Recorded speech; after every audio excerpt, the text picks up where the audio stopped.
Hello and welcome to the Monday edition of Animal World Live with me, Brent Leo-Smith. Let's get into the African bush on this Monday evening.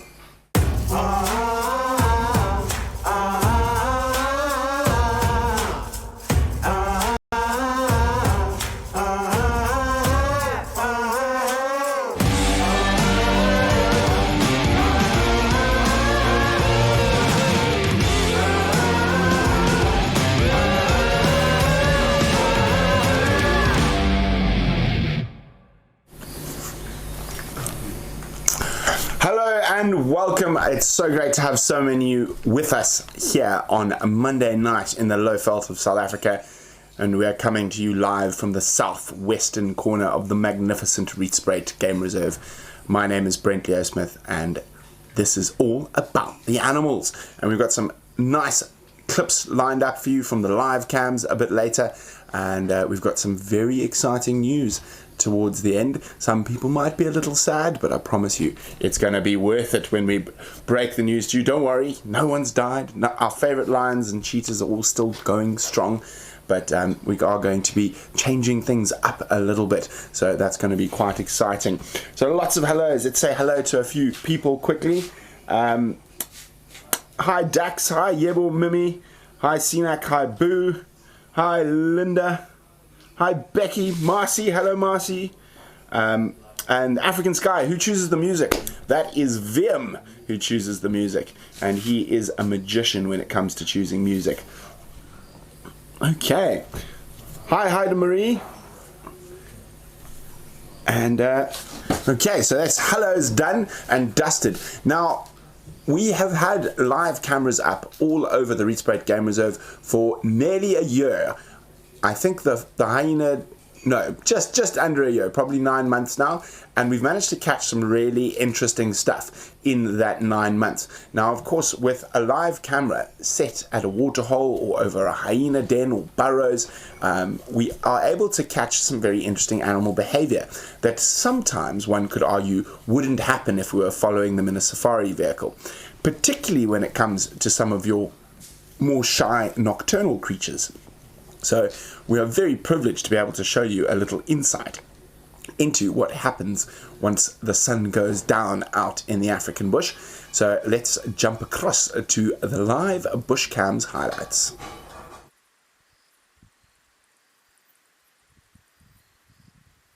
Speaking about some of the weird little nocturnal creatures that you don't get to see too often when you're driving around, here we have a genet. Now, oh, it got a fright.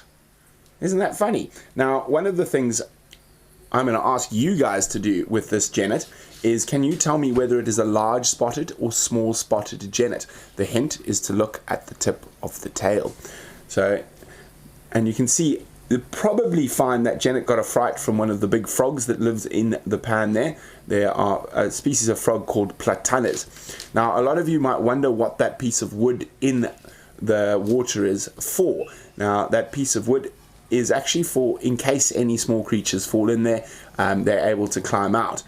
And you can see that genet might even be hunting a frog and trying to grab a frog, because that would be a very good meal for a little genet.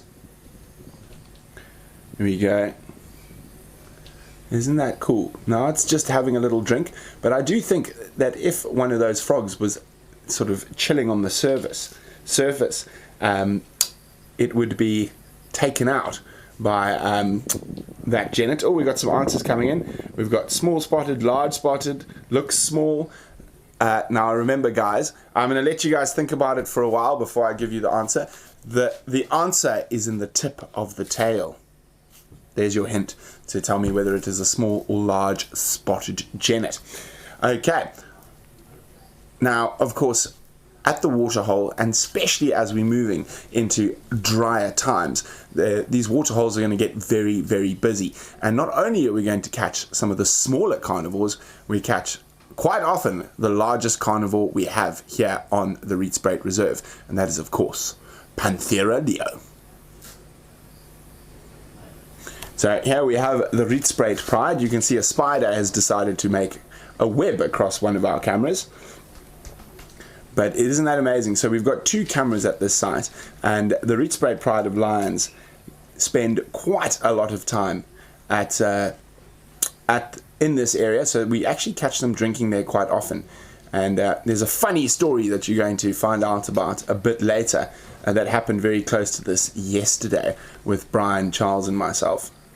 Now, the cubs seem to really love playing around this particular spot, and even the females even leave them quite close to there.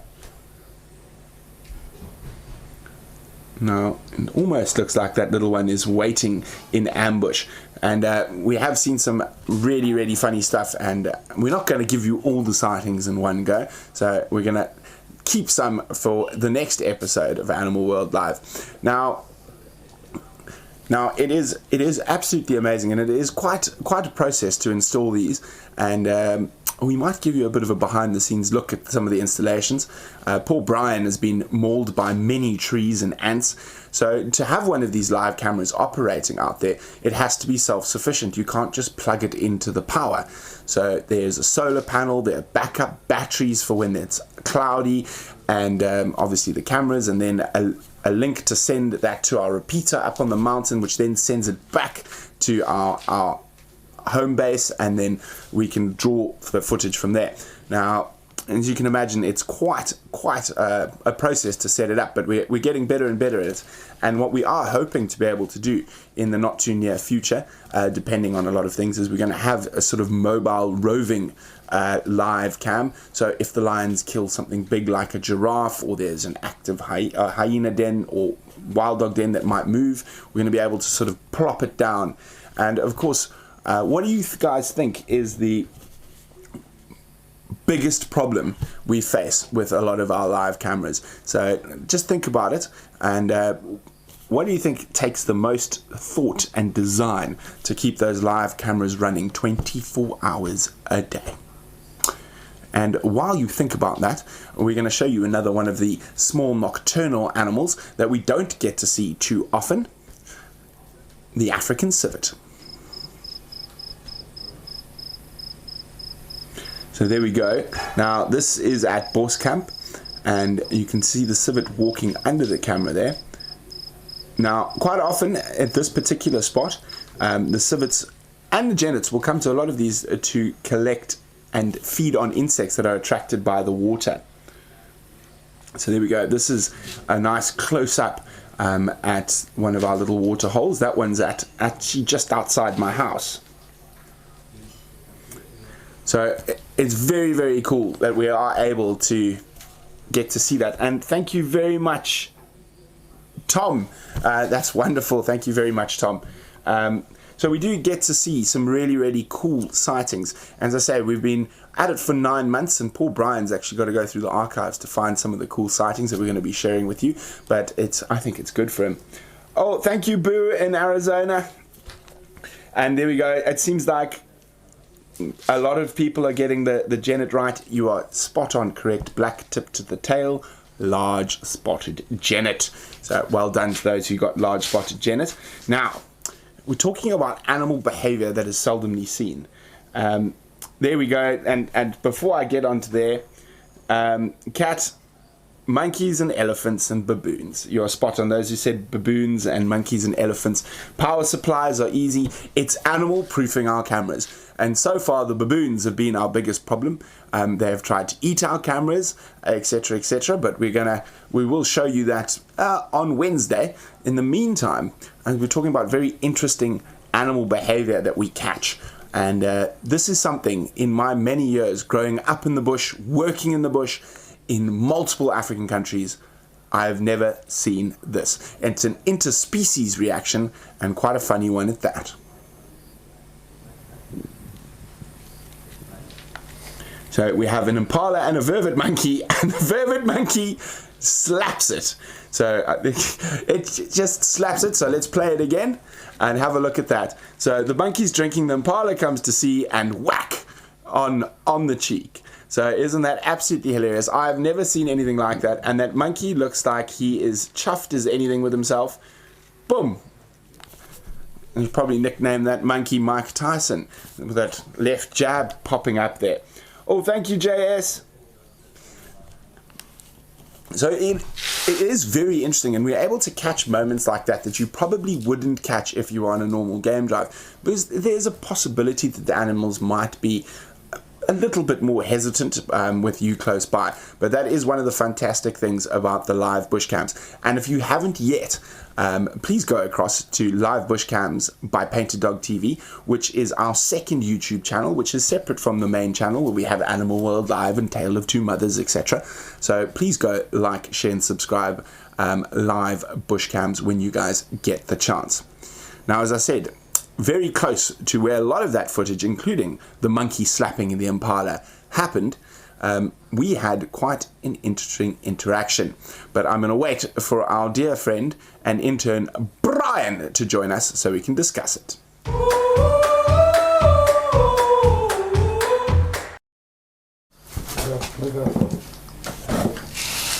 Oh, he's late again, Brian. You've got to be faster from appearing behind the wall. Come on, Brian. Thank you so much, Patty. Welcome, Brian. Thank you, Brent. Hello. That's a nice t-shirt you have, Brian. Yes, I think it's yours. It is my t-shirt, Brian. Just 2 seconds. I heard the male lions roar about 10 minutes ago. Yes, they did, yeah. We're going to go look for them after dinner. They're not too far. Ooh. So I've actually got the radio on to see what's going on out there, so I'm listening. Live station, go again. So we are 100% live. It's closing down. Brent, thanks, bud. Copy, thanks. Sam, are you still out? Sam was with the lions. But keep an eye on Bush Cam. Those lions might appear there. Copy. What was the last movements of those lions?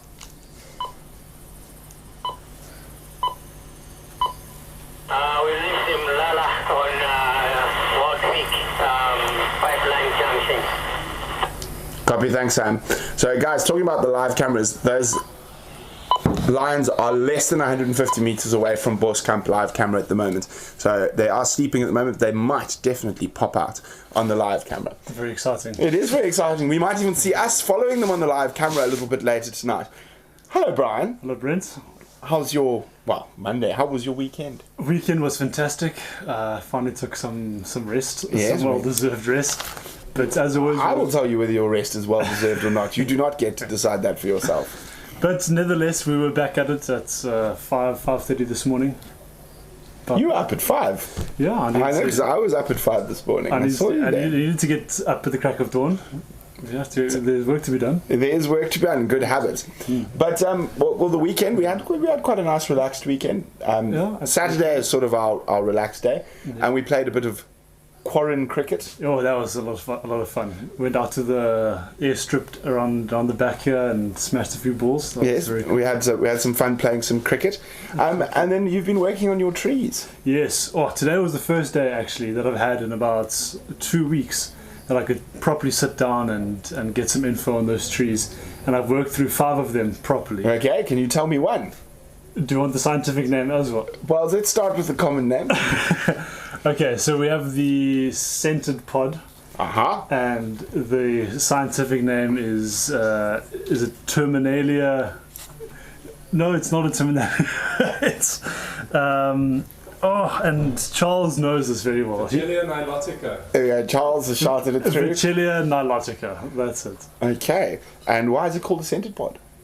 Because the pod in the middle, which is the seed. The seed. Well, the flesh around the seed is actually the part that smells. As you said, it has a very, very specific smell in it. And it's a very, very nice smell. It's an absolutely wonderful smell, and it really reminds me of being in the bush. Now, what animals like to eat the pod itself? Oh, now you're asking the questions. I would have to say browsers. So a giraffe. Correct. There we go. Anything else? Kudu. Is it? Yeah, kudu are browsers. Interesting. Duiker, massive fan of them. And you'll actually find quite a few of the grazers when they fall to the ground because it's so high in nutrients and so nice tasting that even certain grazers will eat the pod. But black rhino, very big fans of it. Okay. What's another browser? You put me on the spot here. What's a good generalist that eats the browsers and grazers? You told me this before. that we see a lot of everywhere. Impala. There we go. That's the one. I thought that the scented pod grew a little bit too high for the... Well, they actually fall off and they'll feed off the ground. Okay. But Impala and Nyala, as obviously another browser, Bushbuck, all great fans of the scented pod. Okay, we'll do one more tree. Oh, okay, so I just did the scientific names today. Okay, so hit me with a scientific name first up. Combretum apiculatum. Okay, except that one, because that's one I taught you first. Another one. We got the... I know the scientific name for a leadwood, which is the Combretum imberbe. Is it? Well done, Brian. Yes, I got one right. And of course, wonderful tree. There's three of them. There's three of them right behind us. Those little ones over there are actually little baby leadwoods, and one of my favourite trees. Yeah, I think it's becoming my favourite tree because we see a lot of them. And some beautiful big specimens out here. Beautiful ones. Yeah. Okay, has anyone got some questions for young Brian? Bring them on. I think my dad might even send you a question, then you're in trouble. No. Those are the questions I got when I was learning. I see my dad's watching here. Now I'm nervous. Anything else? I'm ready. Okay, let's have a look. But in the meantime, apparently I'm a tough smart. Patty says, oh no, not the whack on Brian's head. Yeah, he's a very tough mentor, but you learn the hard way, you don't learn it all. Exactly. Well, there we go. We got the tree challenge video is fun. There are more tree challenge videos coming. We've just been fixing cars, mostly. Badgers, tractors. Badgers, tractors, pipes. Speaking of fixing pipes, there we go. This could only happen out in the African bush. We need to beat Charles because he didn't film the whole thing. He only filmed some of it. I actually asked him why he wasn't filming, and he just sort of looked at me with blankly. And you're going to have to watch this clip to find out why this fixing of pipes was so very exciting.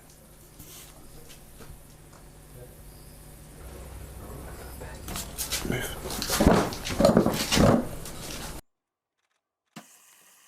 Try cable tie, but wire is much better.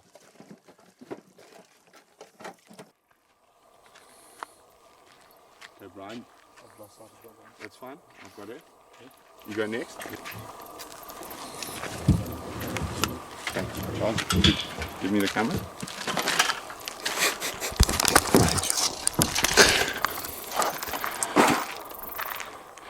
So we've just been trying to fix a pipe, and I was sitting on the ground fixing the pipe, and we just got charged by a line. So you can see we've been fixing a water pipe, and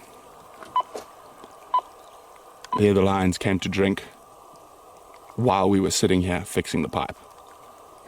Exciting stuff. Wow, wasn't that amazing? Charles? Brian? Lions on foot while fixing water pipes. Exciting stuff. Whew. Whoa.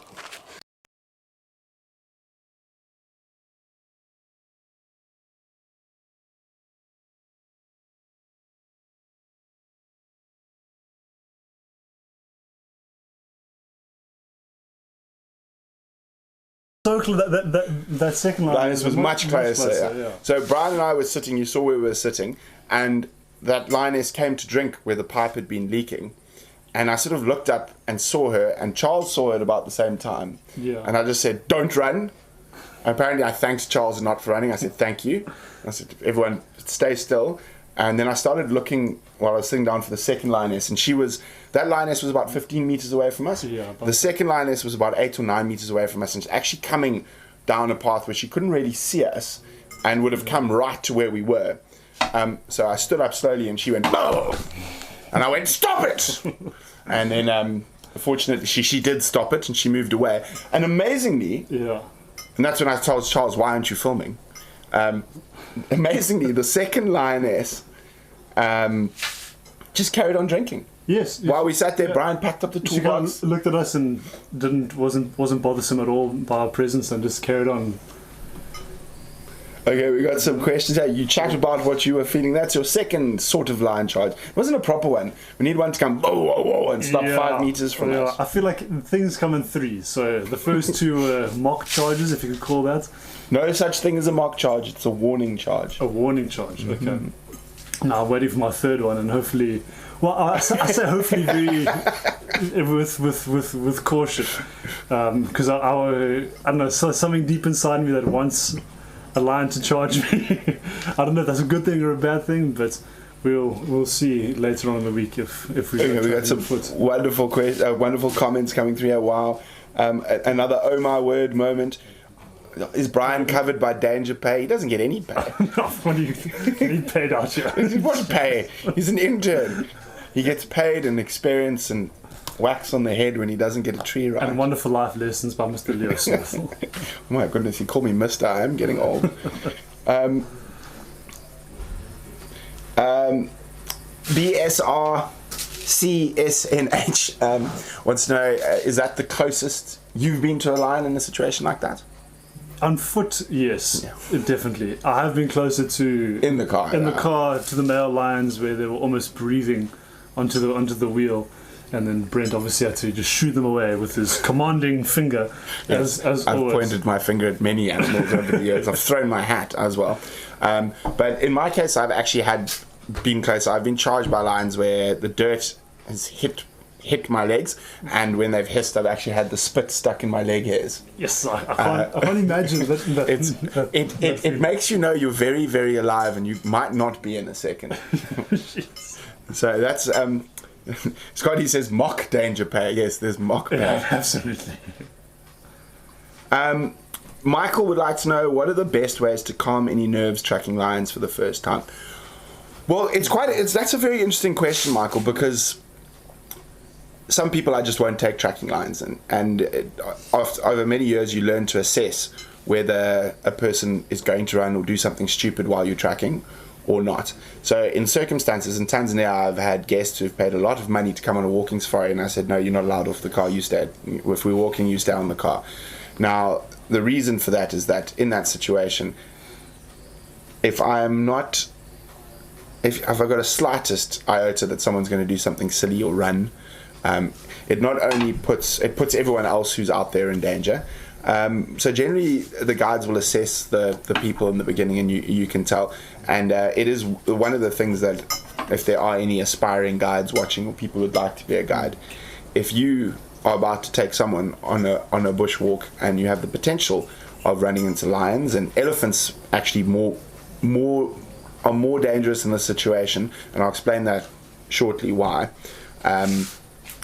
If you feel that they might pose a threat, not listen, run, do something stupid, you definitely have the right to say, sorry, no offense, but I feel that you'll put the rest of the group in danger.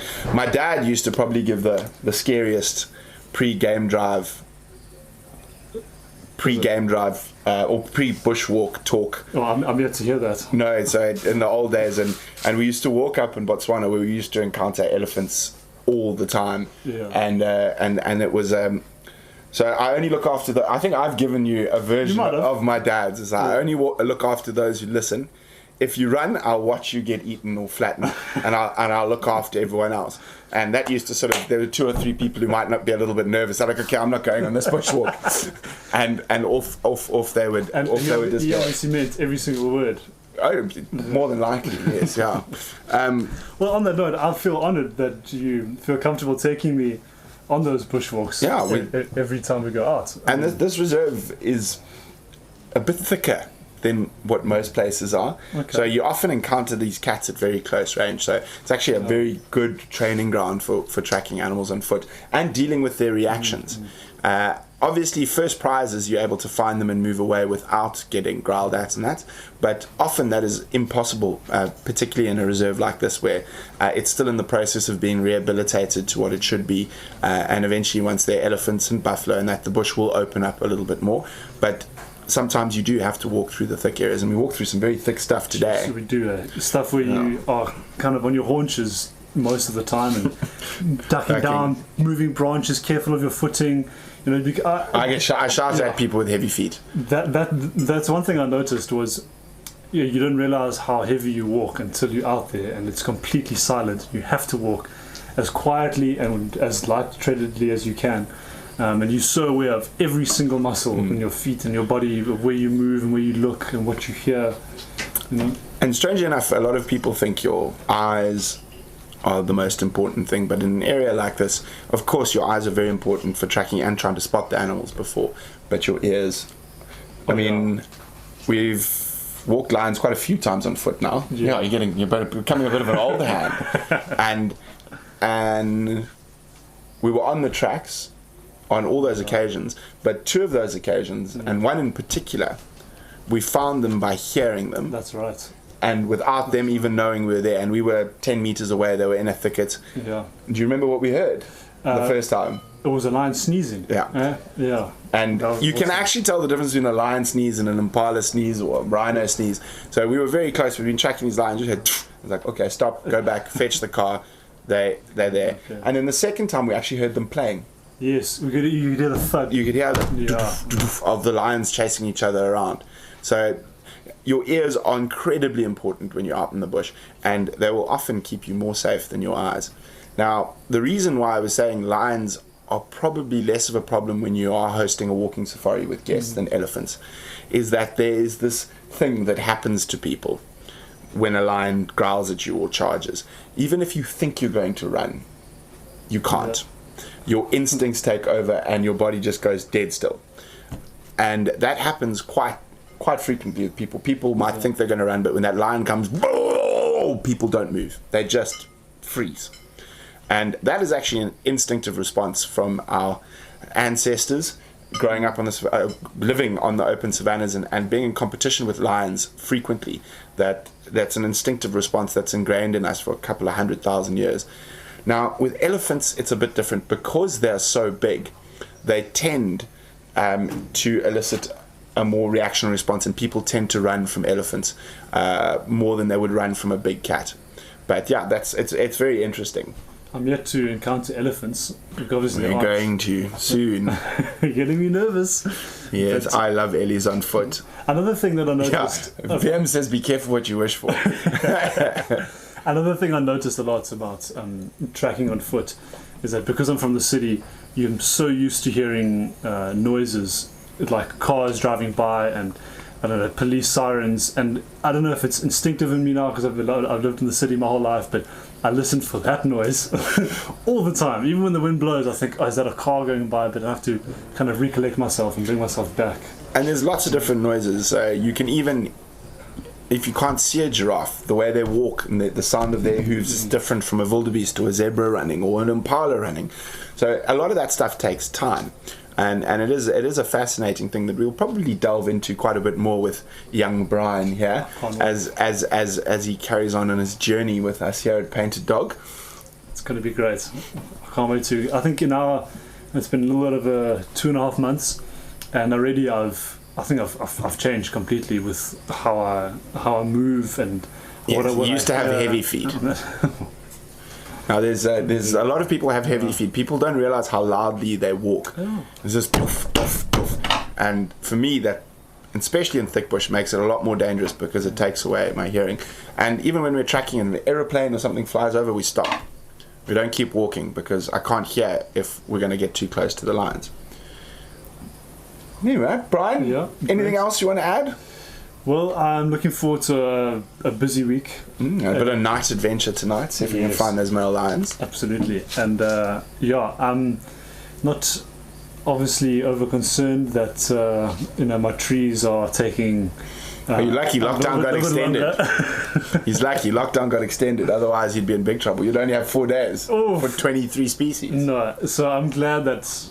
on the one hand, I do have time to go over everything because that's what I need. I just need to go over it again and again and then be out here a bit more by myself, not with this lingering old man behind my head. I need a bigger stick. My pencil's just not cutting it. We'll get through it. Well, I'll get through it. Okay, well, thank you, Brian, for joining us. Thank you, Brent. We're going to move across now to the news, some interesting wildlife news from around the world that we've been sourcing.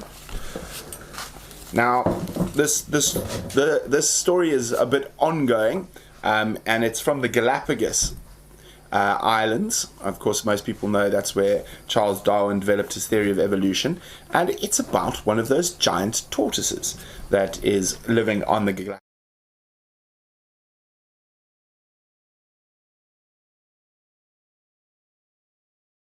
Species of giant tortoise that hasn't been seen since 1906 was the last time. The Fernandina giant tortoise, and it is one from one of the more inaccessible islands in the Galapagos archipelago. It's one of the younger islands. It's also very active volcanically. Thought I heard an alarm call. I'll keep listening. So they're not sure, even though this tortoise was found on the Fernandina Island, it might not be, sorry, a bug flew up my nose there.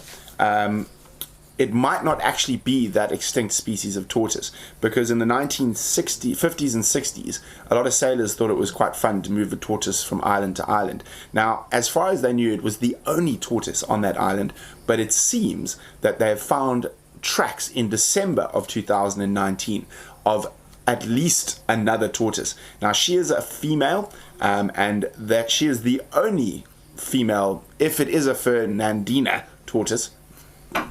I did say it right this time. Fernandina, I'm doubting myself now, tortoise.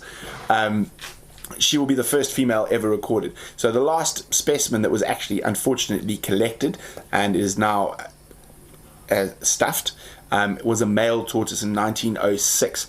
Now, what they've done to determine whether it is this extinct tortoise species or possibly one of the non-extinct Galapagos giant tortoise species is they've sent blood samples off to Yale University, who's working on that research. Unfortunately, there is no feedback from that yet, but I'll be keeping a close lookout to see if it is an extinct species that might now be possibly not extinct. And then in January they plan to go back to see if they could find the tortoise that they found the signs of in December. And then the volcano erupted, so they weren't able to. So keep an eye on that. It's going to be very interesting to see if it is possibly a species that was thought to be extinct for over 100 years, but isn't. Very cool. So with the news and stuff, I tried to focus on some stuff that might be quite different from what we normally talk about here, because obviously we're out in Africa, and it's quite nice for me to catch up on the news from around the world as well. Now, this one is a little bit more recent, and it is down in the deep ocean, a place that most of us will never get the opportunity to go and have a look. So have a look at this article. It is about a giant siphonomore, which is an animal I had no idea existed up until a few days ago when I came across this article. And it is possibly the longest living organism in the world. Verification is still needed, and it was seen in the Ningaloo canyons off Western Australia by one of those deep diving automated subs. It's related to jellyfish and corals. It's basically a long gelatinous string made up of thousands of single cells called zoids. It is zoids. Very, very, very, very cool. It is estimated to be over 120 meters long, and there's a very cool video on that article, and it is the first species that you see with that video attached to that article. But keep watching. There's some very cool shots of some of those scary fish and other creatures from the deep sea. So that's our news for today. Isn't that fun?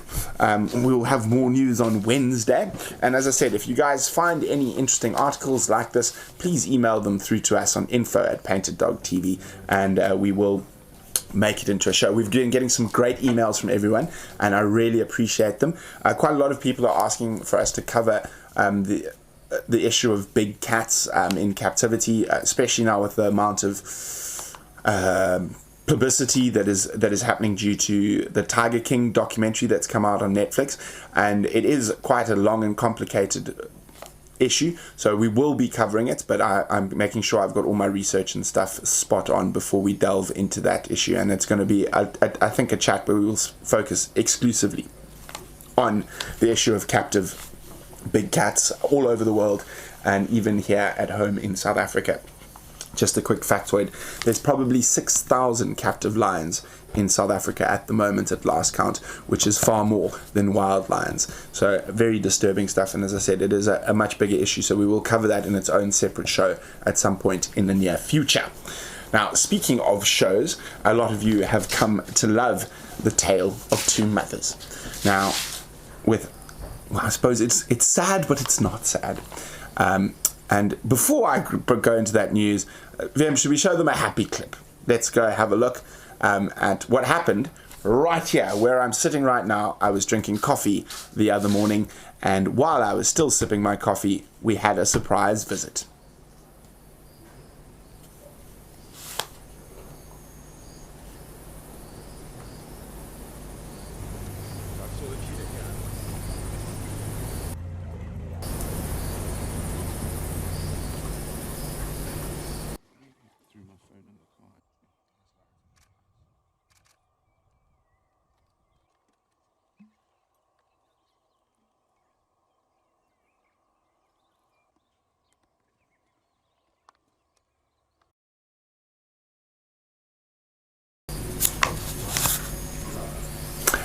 There we go. So that happened right here a few days ago, early in the morning. I see we've got a few questions coming through from Vicky. What do you think of sanctuaries for animals? Do you approve of them? As I said, it's quite a long and complicated subject that we're going to discuss in its own separate show at a later date in the coming weeks. But don't worry, I haven't forgotten about it, and I've got quite a few emails asking for us to discuss that. So I just want to make sure I've done my research properly and I have all the correct facts, figures, before we delve into what is a very complicated issue that spans all over the world, which is captive big cats captive big cats. People have them in their homes, people have them in zoos, people use them in movies, and obviously it extends beyond big cats into all sorts of other animals that people keep erroneously at home, in my opinion. But as I said, we will be covering that in more detail. Now, on to the sort of sad news. We just want to let everyone know that we are going to be bringing The Tale of Two Mothers to an end. The series will be ending in the next couple of weeks. We'll keep you updated on that. But don't worry, it's not bad news. We're doing that so we can expand the Tales series to make it a bit more general.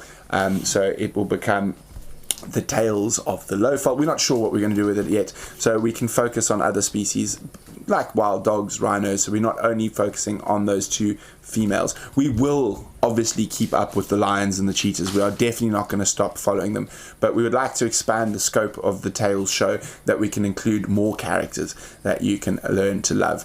And we are working on some very exciting stuff for the longer form, I suppose the longer form sort of proper documentaries, which is going to take up a little bit more of our time.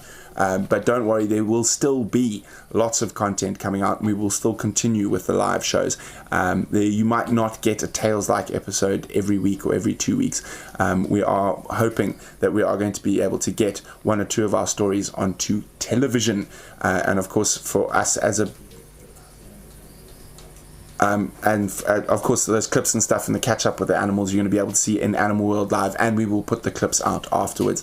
But for us as a very small business, it makes sense for us during this period particularly, where there is not much competition, if I'm honest, since the British and American crews can't get out here.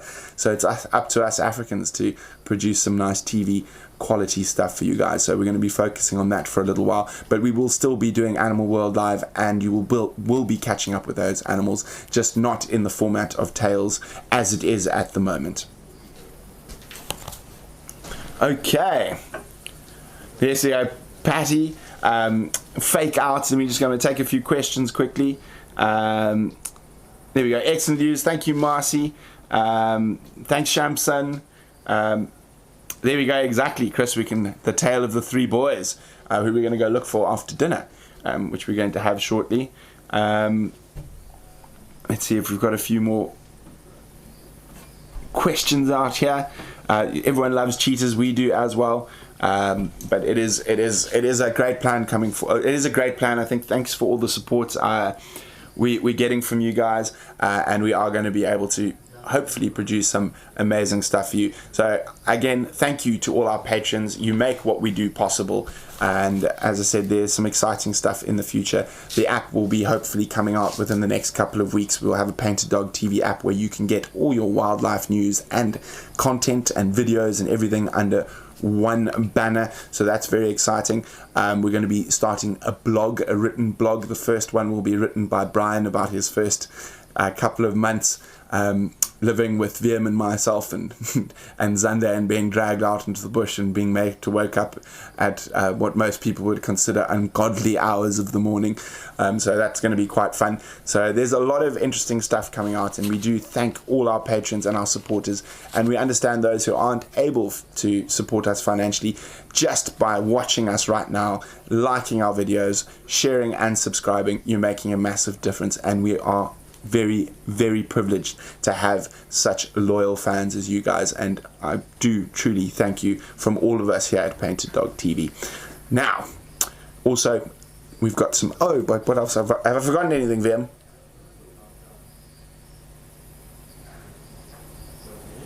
Have I forgotten anything? I don't think I've forgotten anything.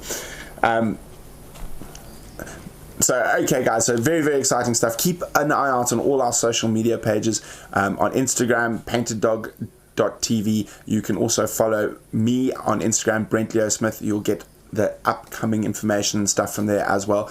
And then on Twitter and Facebook as well. So very, very exciting stuff. And I can't wait to carry on this journey with you guys. And now I'm going to go eat some food and go see if we can find some male lions hunting giraffe. But before we go, here, for those who have not seen The Tale of Two Mothers, is a little teaser.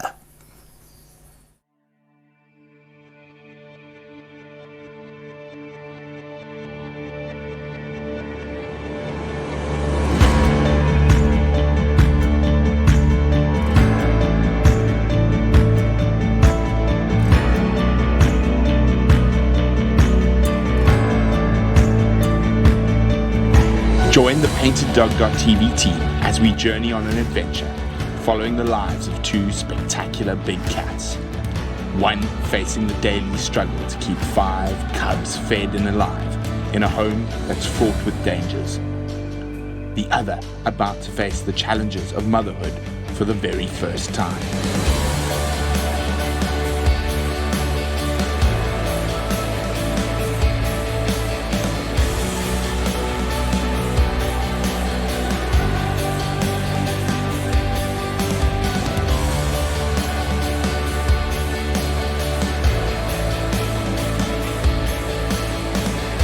We will be sharing the journey of motherhood with these two incredible cats. Become part of the adventure on Safari with Brent, the tale of two mothers.